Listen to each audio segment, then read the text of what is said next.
Мир Божий всем. Друзья, многие знают две главных заповеди любви, которые Господь нам дал. Возлюби Бога и возлюби ближнего.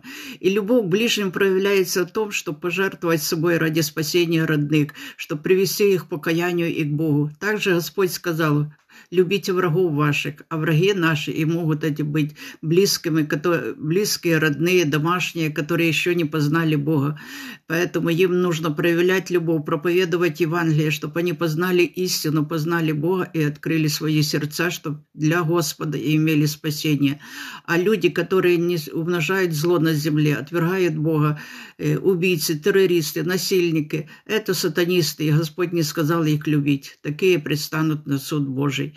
Поэтому для нашего спасения очень важно иметь покаяние и держать сердце свое в чистоте от этого мирского безумия, чтобы не попасть под закон наказания. Будьте благословенны.